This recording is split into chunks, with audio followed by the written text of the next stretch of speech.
Realme এবার launch করে দিল তাদের দুর্দান্ত একটি ফোন। এই ফোনটি হলো রিয়েলমি C53।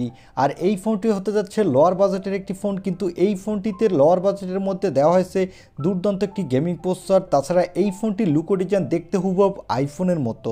তাই যাদের বাজেট খুবই কম এবং কম বাজেটের মধ্যে ভালো একটি ফোন কিনতে চান, আমি তাদের বলবো আজকের এই ভিডিওটি সম্পূর্ণ দেখার জন্য। কারণ এই ভিডিওতে জানিয়ে দিব এই ফোনটি কবে বাংলাদেশে অফিসিয়াল লঞ্চ হবে এবং এর দাম কেমন হবে। তাই চলুন আর কথা না বাড়িয়ে আমরা সরাসরি চলে যাই মূল ভিডিওতে। তবে মূল ভিডিওতে যাওয়ার আগে আপনার কাছে ছোট্ট রিকোয়েস্ট, আপনি যদি আমাদের চ্যানেলটি প্রথমবার ভিজিট করে থাকেন তাহলে আমাদের চ্যানেলটি সাবস্ক্রাইব করে পাশে থাকা বেল আইকনটি প্রেস করে রাখুন। প্রথমেই কথা বলবো এই ফোনটির লুকো ডিজাইন নিয়ে। এই ফোনটির ব্যাক প্যানেলটি প্লাস্টিকের, আর এই ফোনটির ব্যাক প্যানেলে পেয়ে যাবেন ডুয়াল ক্যামেরা সেটআপ। আর এই ফোনটির ব্যাক প্যানেলের ক্যামেরা বাম্পটি দেখতে হুবহু আইফোনের মতো, এবং এই ফোনটির বডি ফ্রেমটি কিন্তু প্লাস্টিকের। আর এর ফ্রন্টে পেয়ে যাবেন একটি water drop notch cutting display. এর নিচের দিকে পেয়ে যাবেন ইউএসবি টাইপ সি এবং স্পিকার, সাথে পেয়ে যাবেন 3.5 মিলিমিটার হেডফোন জ্যাক। ওভারঅল এই ফোনটির লুকো ডিজাইন কিন্তু আমার কাছে বেশ ভালো লেগেছে, কারণ এই ফোনটি লোয়ার বাজেটের ফোন হলেও এই ফোনটির লুকো ডিজাইন দেখতে কিন্তু এক কথায় দুর্দান্ত। এবারে কথা বলবো এই ফোনটির ডিসপ্লে কোয়ালিটি নিয়ে। এই ফোনটির ডিসপ্লেটি সাইজ হলো 6.74 ইঞ্চি মাপের একটি full HD plus IPS LCD ডিসপ্লের সাথে পেয়ে যাবেন 90 হার্টজের রিফ্রেশ রেট। আর এই ডিসপ্লেটির পিক ব্রাইটনেস হলো 560 নিটস, যার ফলে ডিরেক্ট সানলাইটও এই ডিসপ্লেতে তেমন কোনো ব্রাইটনেসের ঘাটতি পাবেন না। বাজেট বিবেচনায় এই ফোনটির ডিসপ্লে সেকশন আমার কাছে ঠিকঠাক আছে বলে মনে হয়েছে। এবারে কথা বলবো এই ফোনটির ক্যামেরা সেটআপ নিয়ে। এই ফোনটির ব্যাক সাইডে পেয়ে যাবেন ডুয়াল ক্যামেরা সেটআপ। এর প্রাইমারি লেন্সটি হলো 50 মেগাপিক্সেলের, সাথে পেয়ে যাবেন 2 মেগাপিক্সেলের একটি ডিপ সেন্সর। এই ফোনটির ব্যাক ক্যামেরা দিয়ে আপনি full HD plus video record করতে পারবেন, আর এই বাজেট বিবেচনায় আপনি ভালোই ফটোগ্রাফি তুলতে পারবেন।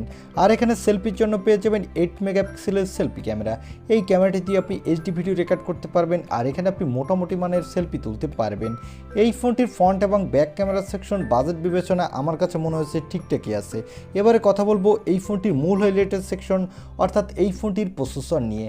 এই ফোনটিতে প্রসেসরের জন্য থাকছে ইউনিসকের টাইগার সিরিজের T612 প্রসেসরটি। এই প্রসেসরটি 12 ন্যানোমিটার আর্কিটেক্টে বিল্ড, এবং এই প্রসেসরটি দিয়ে কিন্তু আপনি বাজেট বিবেচনায় ভালো মাল্টিটাস্কিং করতে পারবেন। এখানে ফ্রি ফায়ারের মতো গেম খেলতে পারবেন, তবে হাই সেটিংসে খেলতে পারবেন না, সেক্ষেত্রে অনেকটা ল্যাগিং ইস্যু দেখা দিবে। আর এই ফোনটিতে আউট অফ দ্য বক্স পেয়ে যাবেন অ্যান্ড্রয়েড 13, এর ব্যাকএন্ডে পেয়ে যাবেন রিয়েলমি ইউআই-টি।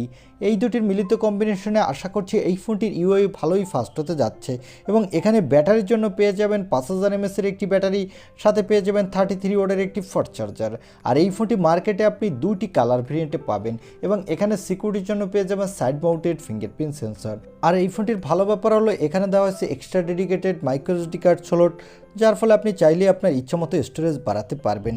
এবং এই ফোনটিতে পেয়ে যাবেন LPDDR4X RAM, সাথে পেয়ে যাবেন UFS 2.0 স্টোরেজ, যার ফলে এই ফোনটি র্যাম এবং স্টোরেজ ভেরিয়েন্টে কিন্তু মোটামুটি ভালোই ফাস্ট হতে যাচ্ছে। আর এই ফোনটি মার্কেটে আপনি একটি র্যাম রম ভেরিয়েন্টে পাবেন 128 GB। এবারে জানিয়ে দিব এই ফোনটি কবে অফিসিয়াল বাংলাদেশে লঞ্চ হতে পারে এবং এর দাম কেমন হতে পারে। এই ফোনটি অফিসিয়ালভাবে নেক্সট মান্থেই বাংলাদেশে লঞ্চ হওয়ার জোর সম্ভাবনা রয়েছে, এবং এই ফোনটির দাম হতে পারে বাংলাদেশের মার্কেটে 14 থেকে 15,000 টাকার মধ্যে। আমার মনে হয় এই ফোনটি যদি বাংলাদেশে 13,000 টাকার আশেপাশে লঞ্চ হতো তাহলে বলতাম একটি ভালো ডিল হতে পারে। তবে এই ফোনটি যদি 14,000 টাকার মধ্যে লঞ্চ হয় তাহলেও আপনি চাইলে এই ফোনটি নিতে পারেন, কারণ এই ফোনটির লুকো ডিজাইন কিন্তু এক কথায় দুর্দান্ত। তাছাড়া এই ফোনটি দিয়ে কিন্তু আপনি ক্যাজুয়াল গেমিংও করতে পারবেন। এই ছিল রিয়েলমি C53, এই ফোনটির ছোটোখাটো একটি রিভিউ। আই হোপ ভিডিওটি আপনার ভালো লেগেছে।